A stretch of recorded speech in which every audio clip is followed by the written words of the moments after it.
You're listening to Catholic Family Podcast, Episode 25. I'm Kevin Davis. Thanks very much again for joining the show.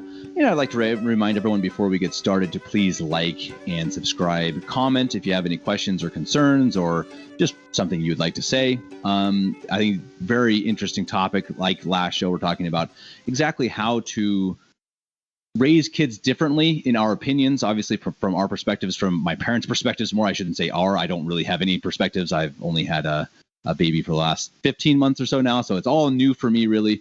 So really talking to my parents about how to try to raise kids fairly, but also individually, because obviously when you have a big family, my parents had 10 kids, you have to raise them all so that you're not treating one better than the other, but you also have to treat them differently because they're very different individual people who have their individual needs and strengths and weaknesses. And we talked a bit about that in the first show. And today we're going to talk more about that topic, not quite as much about the temperaments, but exactly how we handle it differently, how they handle it differently, and how, what are the hills to die on and which ones are not for each situation and in each kid and I guess each family in general. So Mom and Dad, thanks again for joining.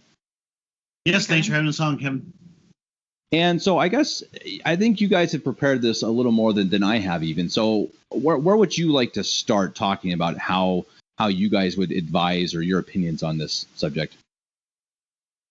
Well, I think first thing you have to start with actually is the caveat that every family is different. And yeah, I think you've said that plenty of times before, that all we can do is tell you what we did and give general outlines and parameters and things that kind of worked for us and things to just give you a heads up on things maybe. But every family's got its own particular dynamic, and every child, and I guess that's really what this conversation is about, is the fact that every child is a universe unto him or herself, and the way a different parent is going to handle a different child is going to be different. So I think that number one, the first thing you have to do, and I can't stress this enough, and maybe didn't say enough about it last time, is that you always have to commit yourself to prayer on these things and don't expect to do this all yourself.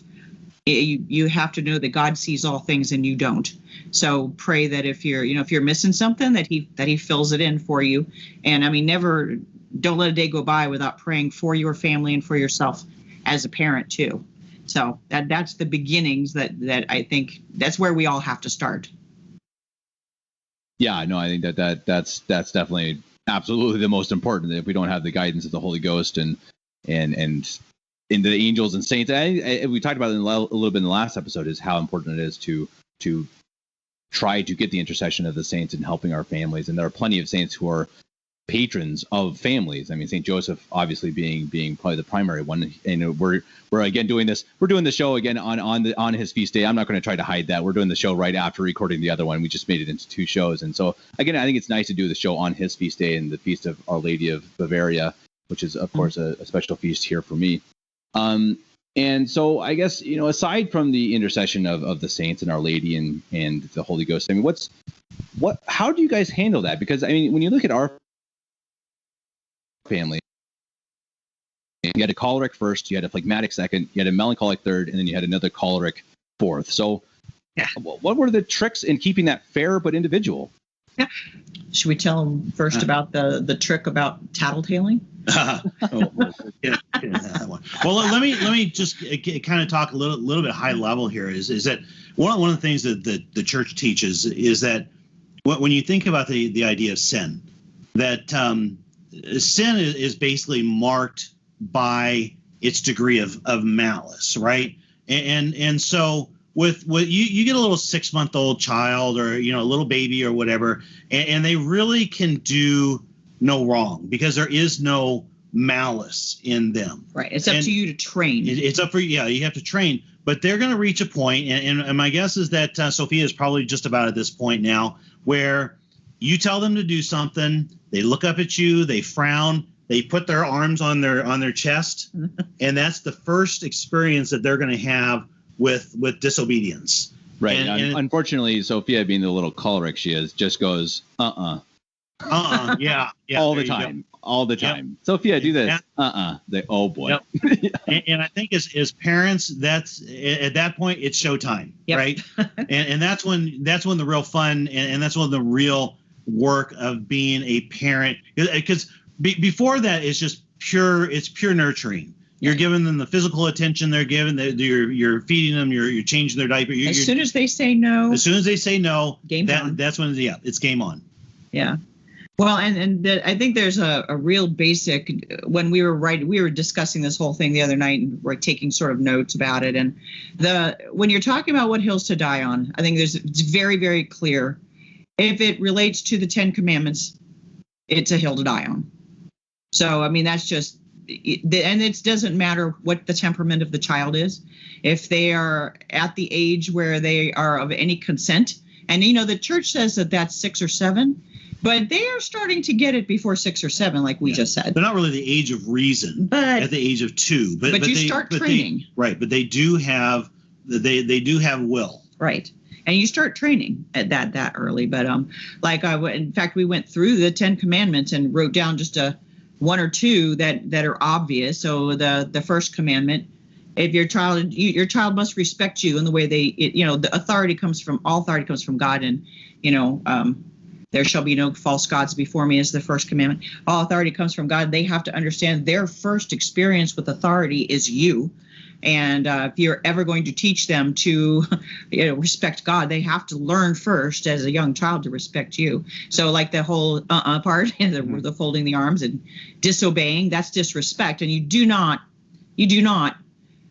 let disrespect go ever. And we're one of the seeds, I think, and we'll get into this more a little bit later, but one of the seeds of differentiating for different children is that, okay, let's say you've got that first moment of then I think as a parent, and it's kind of your instinct, what you're going to do is you're going to frown back at them.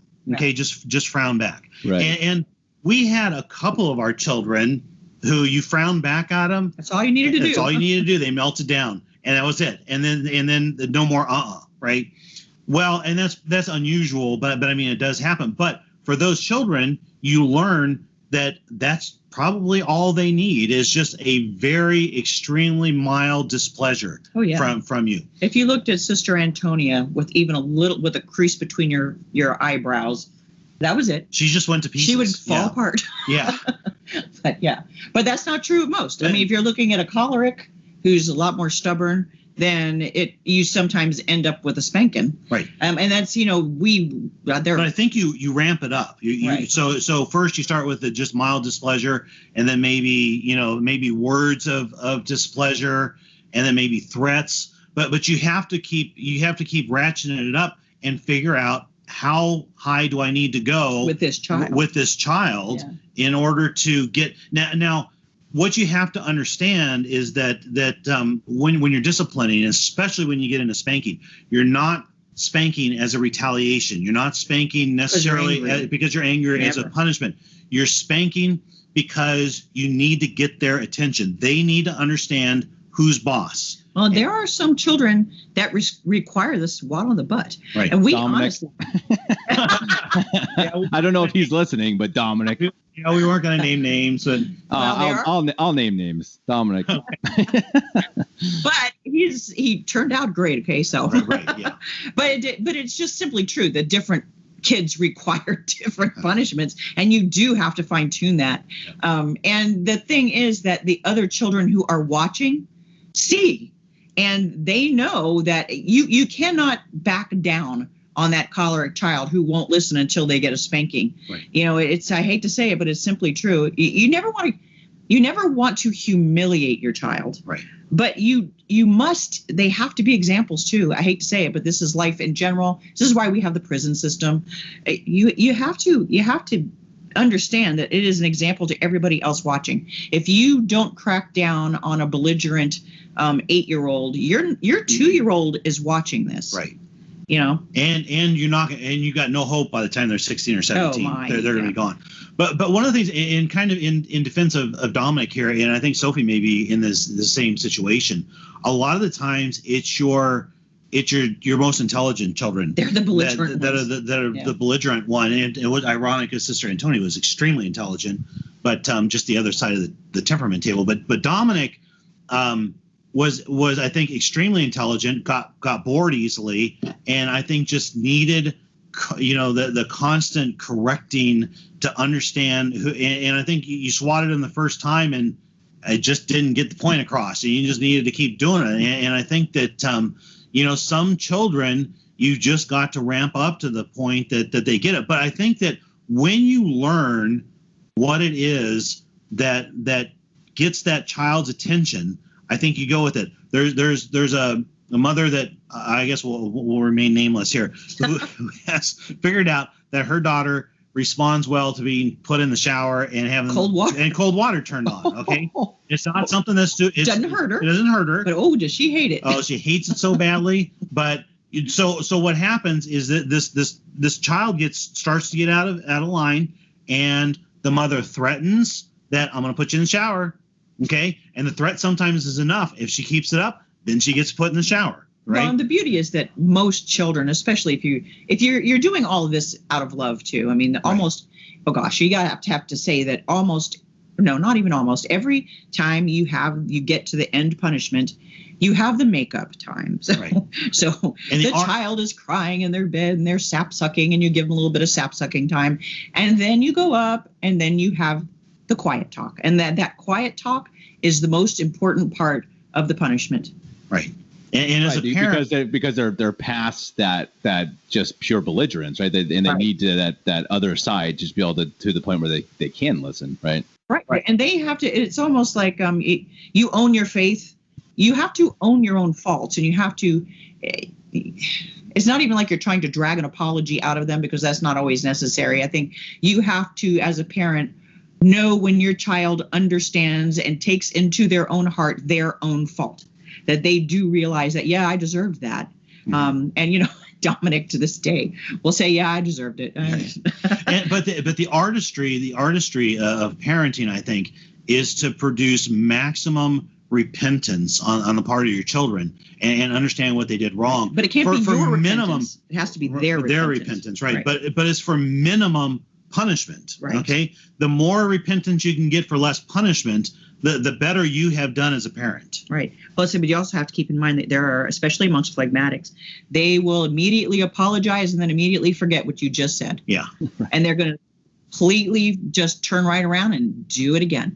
And that's why I say with the phlegmatics is persistence and perseverance, and because you have very little punishment, but then they have very little remorse sometimes. It doesn't sink real deep into phlegmatics sometimes.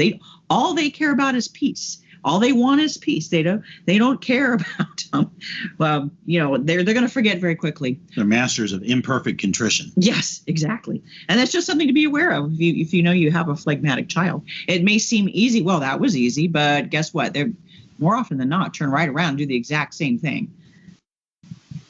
Right. So another hill to die on that we wrote down was going to mass. Wait, you missed one. This is an important one. Oh, bad language. Okay. Second commandment. Right. Thou shalt not say the name of thy Lord thy God in vain. And we never, ever allowed the Lord's name in vain, period, any way, shape, or form, as important to us. We actually, as a family, committed ourselves to the holy name of Jesus early on. Mm-hmm. And that I can't. There are a lot of graces that come from that, and it's something that's not paid attention to in this world. And it's, as you know, it's something that is a hill mom dies on big time. What kind of language you use, and using bad language tells you what kind of person you want to be. Do you want to be a godly person? Well, if you're a godly, and there's a Bible verse on that I meant to look up and I forgot to, but if you want to be a godly person, you don't use bad language, and there is no excuse. I had a teenager one time try to justify using the F word. And I'm like, have you lost your mind? It wasn't one of you guys. No, it was not one of my children. It was somebody I knew and somebody I respected and liked, but she had gotten out in the world and it was part of the worldly culture, and she tried to justify that. And I'm sorry, there is no justification. It puts a great big tag on you. And would you speak that way in front of the Blessed Mother? Of course you wouldn't. And so bad language for us is a definite hill to die on, and it affects the soul and the heart of a child more than you might think. I mean, think about the people you know and what kind of language they use. And would you ever hear a priest or a nun using bad? Well, of course you wouldn't, obviously, but think about the people that you most respect. Right. They probably use bad language. Well, that's a really good point. I mean, really, there's two sides of it too. I mean, obviously, the one being not using our Lord's name in vain, which is really incredible because it really is the second commandment. And the fact that so many Christians, and Catholics and heck, Jews, I'll even say, they use it. That's a pretty shocking fact because I mean, it's the second commandment, guys. I mean, this is really obvious. This is one that obviously we should never, ever even remotely hint at. And the other one, I think that's a really good point that I think, and I've fallen plenty of times into using foul language, and usually not in public, more if I'm just by myself and frustrated. But especially when you're in public, it's a really good point that first of all, it's inappropriate, but it's simply base. It's low. It is you're lowering yourself in society. I mean, bad language used to be only used by, say, menial workers and sailors and stuff. And sailors was a little different because I guess you were out with a bunch of men for years at a time. So I guess you had a little bit of a different situation. But no, there's no excuse. My dad. I'm not saying there's an excuse, but I'm just saying I can kind of get it. But I guess again, the idea that it lowers you, it lowers your intelligence and your perceived intelligence too. I think that's what people should look at.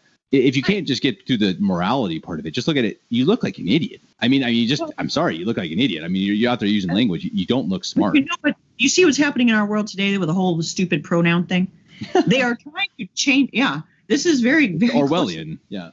Yeah.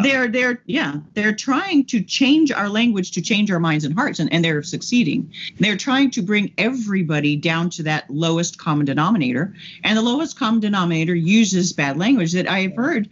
And I can't remember exactly where this is, in various places it's happening, I guess, that if you speak if your language is too good, if your grammar is too good, then you are looked at as being, I guess the word is too white, that you are highfalutin yourself.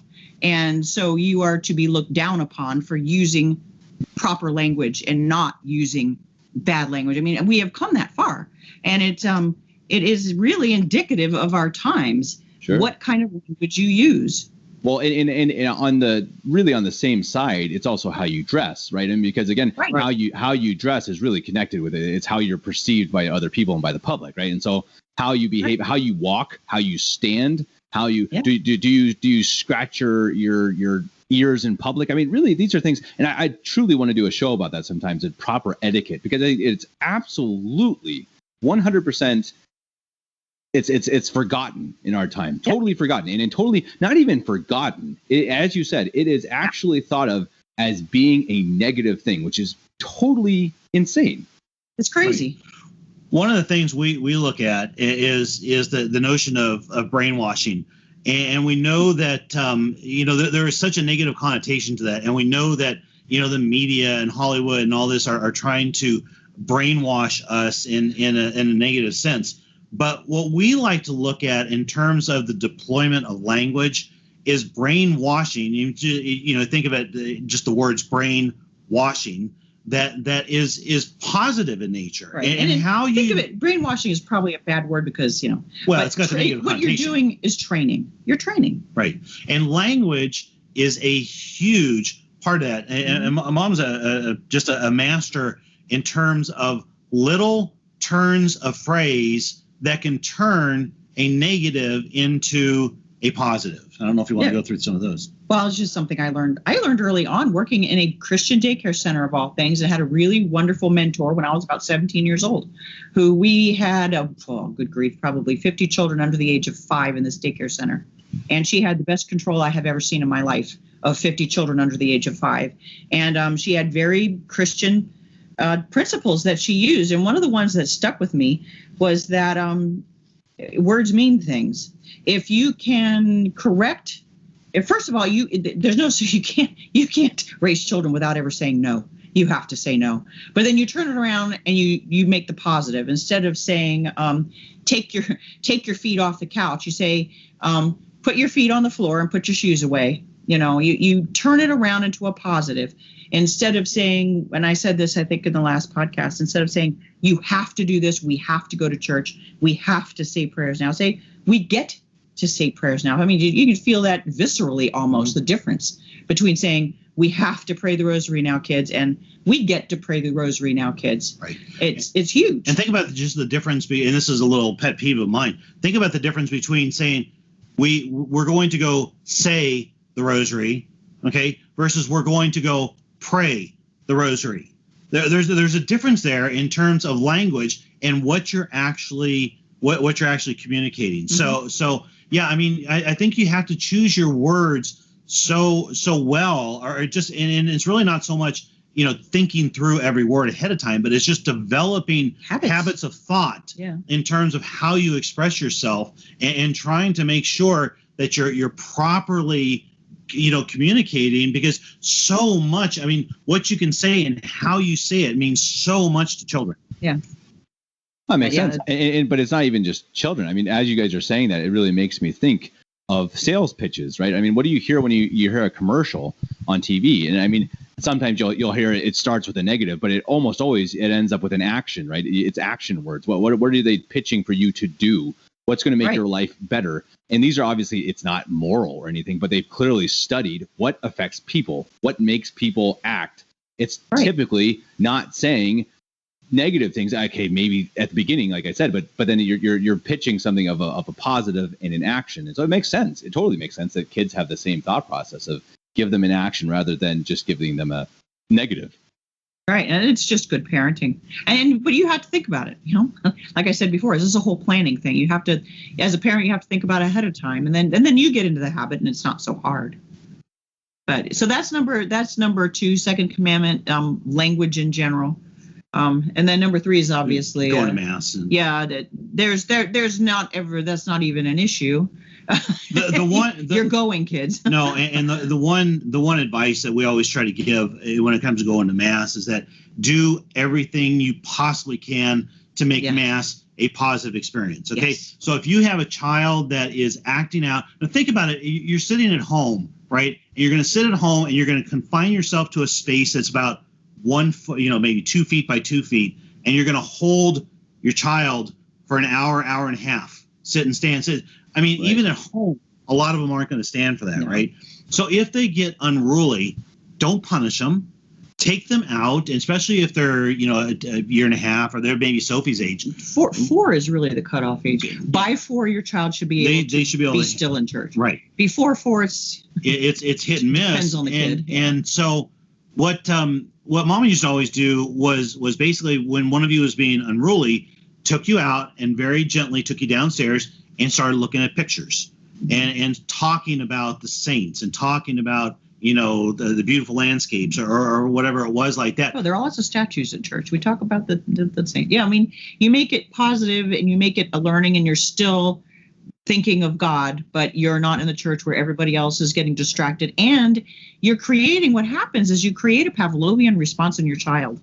If you take them to church and you're correcting them and swatting them and the whole time, they are going to connect church with misery. Right. And that's the last thing you want, is for them to, and you are teaching them every minute, you're teaching them. So, I mean, the best thing to do, and if you correct in church, do so gently. And if here's the big thing. Oh, I could do a whole podcast about teaching children to behave in church. No, actually, now that you say that, I actually do want to do that. So remember that. I do want to do a whole podcast on it, but go ahead. There is a method, and I learned it from nuns, but there is a method, and it is almost foolproof, and we have every kind of child.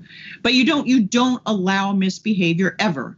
But you don't never requires big punishment. Right. We know parents who offer carrots for the children. Hey, you were particularly good, so we're gonna get a donut. Yeah, you get a donut after There's mass. Nothing wrong with that. I was gonna say I had to think for a second, Dad. I was like, I don't know if I would be that inclined to take a carrot after.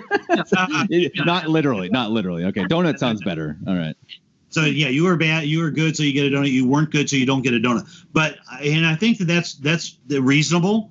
But I would not go with the stick. You are bad, so we're going to put you in the car and spank your butt, and you're going to cry on the way home. So I think that I would never, ever do that, because now what you're doing is you're basically holding the mass itself hostage as a means of evoking good behavior, and you never ever want to make the Mass always has to be a privilege. Right. It always has to be a joyful thing, right. and it always has to be something that you look on with awe. Right. And you say we get to go to Jesus's house, and of course we're going to and talk about it on the way over. Make sure your children who are not of at Holy Communion yet eat before you go. Yeah. That makes a huge difference. Make sure your children are fed. Trot them all into the bathroom first. Right. Get there early. Don't get there at the last minute. I mean, there's so many things. There's so many things that we could talk about on Do this another one. podcast. That's a whole other totally. podcast. But 100%. We will do another podcast on it because it's really important to me too. Right. But yeah, let's keep going. What's the next? Number 4 is disrespect. No, that's my favorite one. Okay. Obey mom and dad. Yeah. But wait, there's one. I mean, there's not a whole lot. We said we kind of covered this on the first commandment, but it's not just us. I mean, you need to make sure from their earliest age that religious are respected, and we speak. We speak about religious, and we speak to religious with. I mean, your priests, your sisters, your brothers, with always. With respect and affection. And even if you have a religious that maybe it's a teacher in school and you're upset with them about something, you keep that to yourself. You don't talk about your friends with it. Right. If you have a problem with a sister or a priest, you go talk to the priest, and your children never ever should hear you discussing that. I mean, if you are in a situation where for instance, that you need to change parishes because there's something going on wrong in your parish, then you need to make that a very general understanding statement. I mean, kids are not stupid. Respect their intelligence. Explain to them why you're making this change. Don't blame it on the priest or the sisters, because then in a little kid's brain, you are blaming the priest and the sister. And the priesthood. And the priest, right, exactly. The priesthood and the religious. And you don't ever want to make that connection in their minds. I mean, you have people as well as religious who are misled, and these are difficult times. But you never want to put a stain on the priesthood. You never want to put a stain on the religious. Always speak to them and about them with the utmost respect. Or you are undermining. You're undermining God, for heaven's sakes. I mean, they are the closest connection we have to God. Are obviously our priests and our sisters who are the spouse of Christ.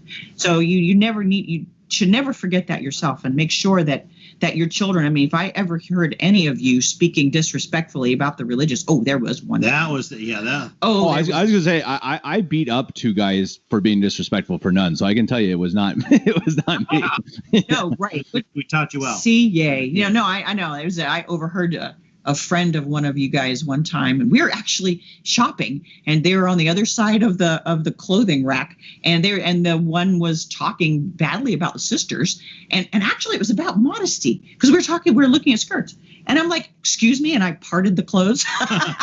Dun, dun, dun. I don't care who you are. But no, you as a parent, that is a hill to die on. You do not let that go. Ever. I got to take that a step farther. I really, and this is another really near and dear to my heart topic. That is for absolutely everyone. I don't care how old you are. I don't care if you're 80. I don't care if you're 20. I don't care if you're 2. Right. I don't ever want to hear disrespect. And it's also just common sense, because I mean, you have to show respect to authority. It's like in the military. You can't go and badmouth your captain. You can't.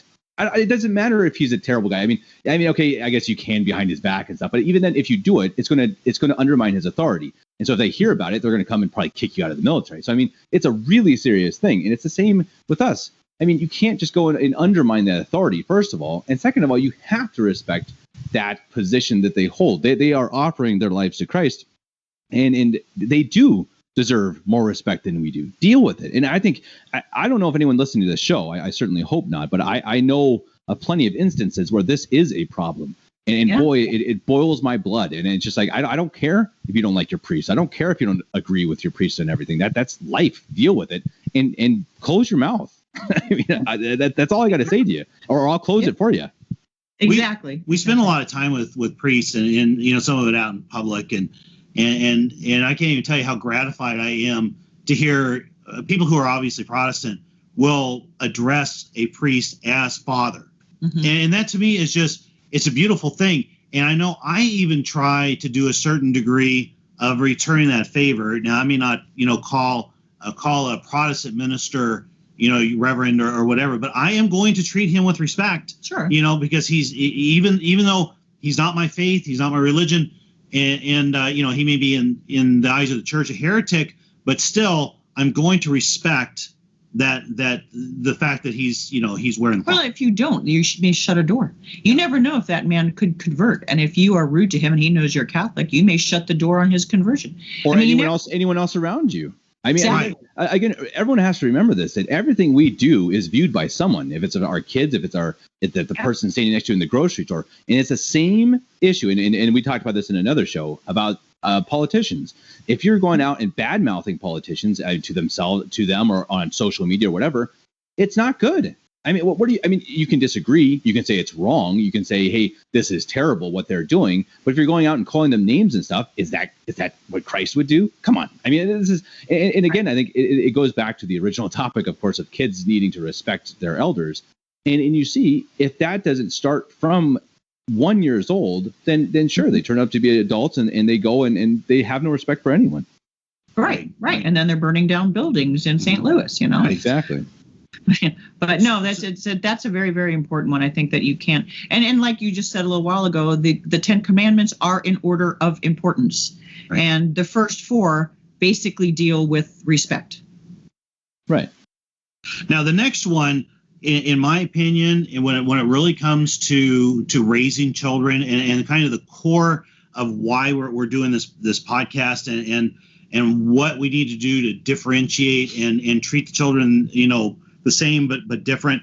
I think this is as key as anyone, and it's the 5th commandment. I don't know if you want to Thou shalt not kill. Yeah, but this one. Do not kill your children. Do not allow your children to kill each other. Right, that's right. That's a hill to die on. Right. However, boy, there's a lot of different variations of color in this particular commandment, because it goes beyond killing to hurting, right. And it also not just physically, but also by word of mouth. Of course, that we come back into that later, too, in number 8. But kids are going to fight. Right. So what do you do about that? Well, there's a certain amount of fighting that you're going to allow, but I think that what we try. Well, no, there's allow and allow. Allow and allow, yeah. But I mean, and a certain amount of it's kibitzing, and I mean, you just got to understand it's life. whether it's just life or whether there are behavioral problems that are underwriting it. But I think one of the most important things that we tried to do growing up with you guys is never compare you guys to each other, because I mean, one of you is going to have certain strengths, another one's going to not have strengths, and I know people who grew up and they are good students, and their parents use them as an example and went to the other children and say, hey, why can't you be like your older sister? Why can't you get good grades and as soon that's a deflation. Pop goes the balloon. Right. And as soon as you do that, as a parent, you have set in motion, horrible abuses of the 5th commandment, because you're teaching your children to not like each other and to compete in a negative way. Right. And I think that's important. Another thing is how much, as you're a parent, you just simply don't allow your children to hit and hurt and pinch each other. However, and we talked about this, there comes a point sometimes when a couple of boys need to duke it out. And this is just life. And I don't know that as a mom, I would stop it, because I'm the mom. As a dad says, oh, just let them fight it out. Right. And I think that with a couple of teenage boys, it is sometimes appropriate, and that just needs to be said. It's out there, and sometimes it clears the air. And we have heard so many stories from the border boys and the priests about this exact topic, that it is sometimes necessary. Girls, I'm sorry, girls are different than boys, and girls should never be slapping, biting, pinching. Never. It should not be done. We're different animals, and that should be stopped and never allowed to go forward ever. And boys, it should be the last resort is having a fist fight. And then, I mean, I'm probably not the one to speak to that one, because if I'm, as the mom, I'm like, no, never. But I have been told differently by experienced authorities. I'll tell you from my experience, I've gotten into a couple fights, and I mean, I'd say I don't think I was ever too much at fault. I mean, one of them, was because someone was trying to bully me, and eventually I was just like, okay, enough, Then I threw him down, and it never happened again. And there was respect, and it was fine. No issues. Wasn't a big deal. I got a black eye. He got a busted chin. Type of a thing.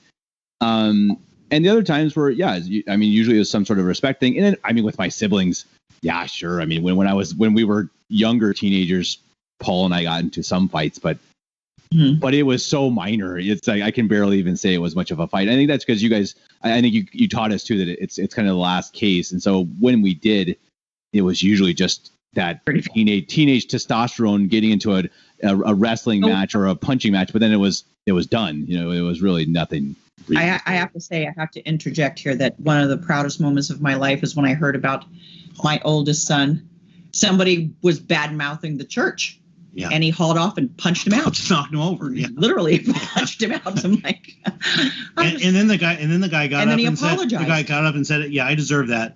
Yeah, and in that case, it's like, go, Paul. Yeah. But, yeah, and then that sort of a thing happens very, very seldom, and I don't necessarily recommend that as your first action. It is a little bit of teenage boydom sometimes. Yeah, it's being young, and you're not going to convert someone by punching them out. Not usually, though. I don't know, sometimes, but yeah, it's the hurting thing is really something that you do as a mom. You have to stop the pinching. It's little kids. You just don't allow it. And, roughhousing, I think that there's a certain amount of that's just part of, especially little boys, that that's what they do. And for heaven knows, Daddy took that out on them, just playing with them and roughhousing. And there's nothing wrong with that. And it's appropriate. It gets their energy out. And little boys are physical creatures, and little girls are too. But I think we are different. Let's face it, we are different. And getting back to the idea of God's plan for us, for our families being perfect, you're going to have a hierarchy. You're going to have older siblings and younger siblings, and God put them in an order for specific, just His divine wisdom, and so to a certain degree, that needs to be respected, and younger siblings need to respect their older siblings. Older siblings should learn to nurture their younger siblings, and so one of the things we used to make sure to do, we had a rule about riding shotgun in the car, and I think it wasn't a rule we made. It just was a rule that happened, and what happened was basically with Paul, that he was the oldest, and he always, whenever we were going somewhere and there was only one of us going, the adults, he would sit in front shotgun. Well, he moved on, and then you were next in line and you rode shotgun, and there was never there was harmony, because that you would have thought it wouldn't have been fair, but there was harmony because you always knew you would get your chance at some point or another, and that you obeyed that hierarchy that God created, and the oldest got some privileges for being oldest. And if it weren't that way, God would have had us have litters of 6 or 7 kids at one time instead of one after another. So, yeah. And then we had, Dad always liked to tell the story of a certain very mild and sweet Sister Antonia who gave up her job as shotgun and just said, no, you can sit up here, to her little sister. She's very, very sweet. Because she's just that way. And then chaos ensued. Yeah. And so we're like, no. No, sister, we required her to sit in the front seat. You're sitting in the front seat. Stop the fighting here. And I would imagine, if I remember that correctly, Sister Evangeline, or Anna at the time, so that the 2 girls below her, I think she threw a fit that it wasn't the proper hierarchical order, right? Yeah. That she was super upset that Sister Antonia didn't want to sit in the front anymore. And so again, like you said, it is order. There is an order in the universe for a reason, and God does things for a reason. That's why we don't have litters, right? It's right and good. But whatever you do as a parent, one of the top things I can really recommend from this entire podcast is don't pit your children against each other. Yeah. If they have to be upset with something, make them upset with you. Don't pit them against each other. Right. I mean, not on purpose. They're going to be against each other occasionally, but yeah. I mean, and from the youngest ages as with their siblings. in that, I'm going to say brainwashing, but I mean training. You say to your youngest children, "Oh, look at how the baby loves you. The baby loves you so much. The baby is watching you do that. Look how smart you are. And the baby's watching you so she can learn how to do that." And you keep up, you keep that up. And they do learn to love each other just for their own sakes too. I mean, all of you, I think even as there are moments when you think that you hate each other and that your children are never going to get along. But I think that over the course of a lifetime, now that you are all pretty much grown up, 15 and older, everybody has the highest regard for one another. Y'all brag on each other all the time, which does my mom's heart good, that every one of you loves each other so much.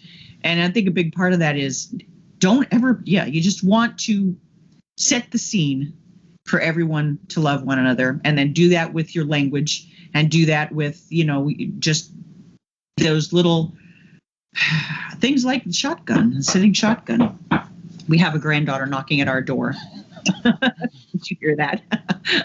This is her time to visit with Mama. Ah, gotcha. Yeah. Well, maybe she might have some interesting things to say, I suppose, on the raising of kids. So do you guys have any? Do you have any more to your list, or? Oh, they're when you get to that was Dossie. He had something to say.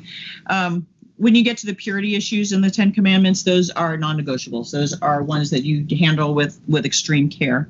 And again, that's probably a whole other podcast. Stealing is a really cut and dry, clear one that you don't ever allow your children. And, if you, like, for instance, we've gone to Walmart and accidentally left something in the basket and didn't realize it and went out to the car, you need to have your children see you take that back and pay for it. Things like that it's never even in the slightest thought in their mind that they would ever not pay for something or steal things from each other, for that matter. Children need to have their own private stashes, and that is stupidly important in a big family, and something that children in a big family need their private space, and they need their private time. There needs to be certain rules about that, and you need to, as a parent, encourage it. If your special thing is, under your bed in your room, nobody should be allowed to mess with that, and mom and dad need to back that up. We've had issues with that before, and it is stupidly important. But you teach them early on that all of the hills you die on are generally based on the commandments. Yeah. And so that's you brought up a really important thing with the purity issue, because Ian and I talk about it all the time, dealing with cell phones and the internet, because as we all know, even on YouTube, which unfortunately I'm still putting this on YouTube because, well, I get the most listeners on there, which I guess that's a whole nother topic. But it's absolutely shocking to me that I started a channel on YouTube for the Saints. Literally all I ever did was publish. I never watched a single video on YouTube. I just published videos for the Saints. And I'm telling you, there is stuff up there that is, I honestly don't even know how it can be allowed on the internet, but on YouTube, which can be viewed by absolutely anyone of any age. Yeah. Right. Yeah. Do not allow our children. Don't have cell phones until they're old enough to buy their own, which usually means not until they're out in the world making money. Right. And even then, by then, you hope that you have trained them well enough not to, you just don't go places. Same thing with television. Just don't allow it. Just don't allow it. There's so much abuse that can happen, and you don't think your child's going to do that. Well, their curiosity killed the cat. And this is another podcast you could break off into about insulation. We call it insulation versus inoculation. So basically, rather than you can't completely 100% remove them from the world, because they need to be able to develop the filters that they're going to need as adults in order to know the difference between good and evil.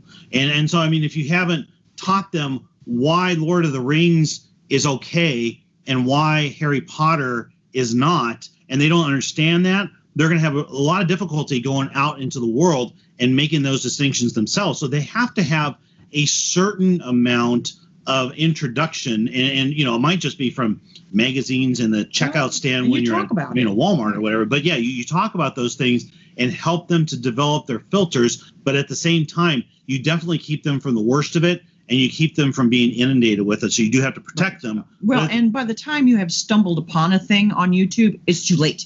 Yeah. You don't want their little brains to be, destroyed or muddied by even an accidental view of a thing. And you have to really monitor. If you let your children on the computer, it needs to be very carefully monitored. Same thing with just don't even do. You discuss how to use a cell phone, but there's no reason that a child needs a cell phone.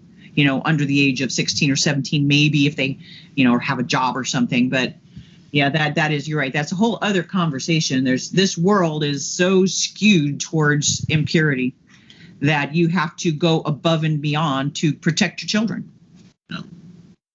Right. And I guess, like you said, you have to kind of create in them a love of what is good rather than just telling them what's wrong. Because I think, like you say, if you just say that you can't read or watch Harry Potter, but you can read and watch Lord of the Rings, then when they grow up, maybe they're just gonna be like, okay, well, I don't know why, so I'm just gonna.